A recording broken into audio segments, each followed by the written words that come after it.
Oke, siapa di sini yang lagi kerja kantoran tapi dalam hati sering banget kepikiran, kapan ya gue bisa bangun bisnis sendiri?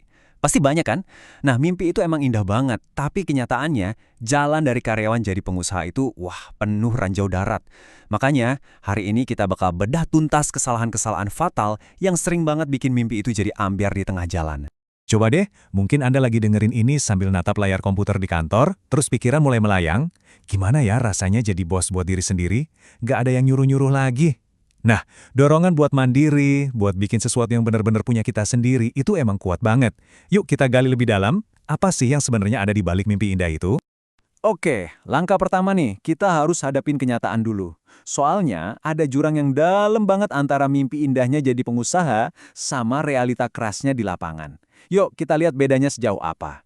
Coba lihat deh perbedaannya. Di kiri, itu mimpinya, kerja sambil liburan di pantai, bebas, gak ada bos yang ngomel. Sempurna banget kan? Tapi, geser ke kanan, nah ini realitanya, jam kerja bisa 24/7, ditekan dari klien, dari supplier, dari mana-mana. Dan yang paling penting, semua resiko keuangan, ya kita yang nanggung sendiri. Yap, selamat datang di dunia bisnis yang sesungguhnya. Nah, sebelum kita masuk ke daftar kesalahannya, kita harus paham dulu soal mindset shift-nya. Ini penting banget.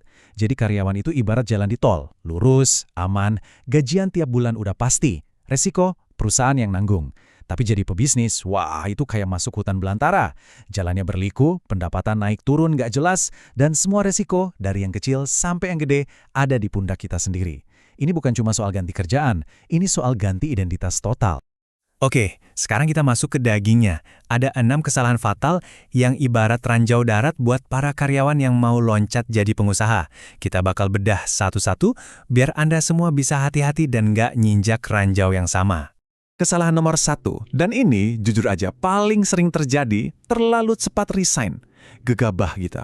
Semangat lagi membara-baranya, lupa sama perhitungan matang. Pola pikirnya tuh biasanya gini, gue harus all in, bakar jembatan biar fokus. Kedengarannya heroik banget kan, kayak di film-film? Tapi realitanya, begitu tabungan mulai menipis, tagihan numpuk, fokus Anda itu langsung geser. Dari yang tadinya membangun bisnis, jadi gimana caranya bertahan hidup bulan ini. Semua keputusan jadi panik dan serba salah. Jadi ingat ya, kuncinya itu bukan nekat resign, tapi persiapan yang matang. Lanjut, kesalahan nomor 2. Nah, ini biasanya nyambung sama yang pertama tadi. Karena udah panik, akhirnya milih bisnis cuma biar kelihatan keren. Ini soal gengsi. Godaannya tuh banyak banget kan? Buka coffee shop kekinian, startup teknologi yang lagi ngetren, atau beli franchise yang namanya udah gede. Tapi, realita pahitnya seringkali beda. Marginnya tipis, biaya operasionalnya selangit. Akhirnya, kita sibuk jaga muka, sibuk posting di sosmed biar kelihatan sukses, padahal cash flow berdarah-darah. Ingat, bisnis itu tujuannya cari profit, bukan buat pamer. Oke, kesalahan ketiga. Saya sebut ini jebakan Excel. Siapa sih yang nggak senang lihat angka-angka cantik di spreadsheet kan? Proyeksi profit meroket. Nah, disitulah bahayanya. Kita terlalu percaya sama proposal bisnis yang kelihatannya sempurna banget di atas kertas. Coba deh lihat, di proposal, grafiknya selalu mulus naik ke atas. Omsetnya jelas, BEP atau balik modalnya cepet. Indah banget. Tapi di lapangan, realitanya yang naik turun kayak roller coaster. Penuh drama dan risiko yang nggak pernah ditulis di proposal. Dan ingat, proposal itu nggak akan nanggung risiko apa-apa. Anda langsung yang nanggung semuanya. Jadi proposal itu skenario terbaik. Kita wajib siap buat skenario terburuk. Udah punya proposal sempurna, produknya juga keren, terus muncullah kesalahan nomor 4. Ini asumsi yang bahaya banget. Tenang aja, kalau produknya bagus, pembeli pasti datang sendiri. Semacam if you build it, they will come, gitu. Pikiran kelirunya tuh gini, produk gue kan bagus, pasti laku lah, atau nanti juga viral dari mulut ke mulut. Kenyataannya, produk sehebat apapun nggak ada artinya kalau nggak ada yang tahu. Anda butuh strategi marketing, butuh cara jualan. Nah inilah yang bedain antara hobi sama bisnis. Dengerin ini baik-baik. Produk bagus yang marketingnya jelek, bakal selalu kalah sama produk biasa-biasa aja, tapi marketingnya jago. Nah, kesalahan kelima, ini namanya penyakit nanti dulu, atau tunggu sempurna dulu. Istilah kerennya sih analysis paralysis. Kita terlalu banyak mikir, akhirnya nggak jalan-jalan. Alasannya tuh klasik banget. Aduh, logonya belum pas nih. Atau websitenya kok masih jelek ya? Tapi kalau kita mau jujur sama diri sendiri, di balik semua alasan itu, ada monster yang lebih besar. Rasa takut. Takut gagal, takut diomongin orang.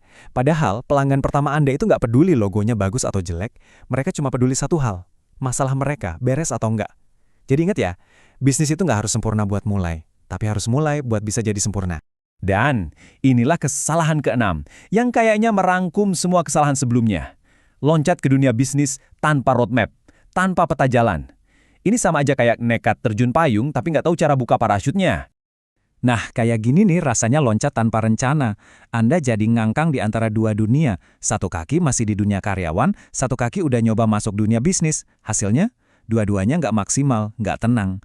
Energi Anda habis bukan buat bangun bisnis, tapi cuma buat jaga keseimbangan biar nggak jatuh. Transisi tanpa rencana yang jelas ujung-ujungnya cuma bikin capek mental dan stres berat. Oke, kita udah ngomongin semua masalahnya, semua ranjaunya.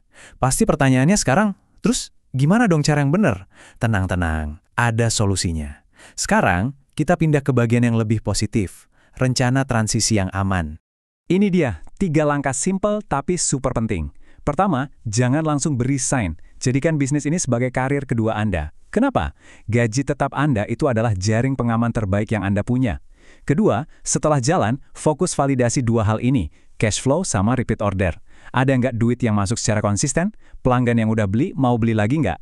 Kalau 2 ini udah oke, nah, baru masuk langkah ketiga, bangun sistem. Pelan-pelan aja.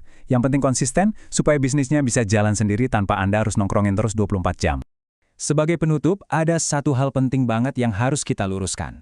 Ada salah kaprah besar di masyarakat tentang siapa itu pebisnis. Dengerin baik-baik ya. Seorang pebisnis itu bukanlah orang yang paling nekat, tapi orang yang paling siap dalam menghadapi ketidakpastian. Coba direnungin. Jadi intinya itu bukan soal seberapa berani Anda loncat, tapi seberapa siap Anda saat mendarat nanti, apapun medannya. Jadi, pertanyaan terakhir buat Anda semua bukan lagi apakah Anda berani, tapi apakah Anda siap untuk mempersiapkan diri? Karena jawaban dari pertanyaan itulah yang bakal nentuin berhasil atau enggaknya perjalanan Anda. Terima kasih sudah menyimak.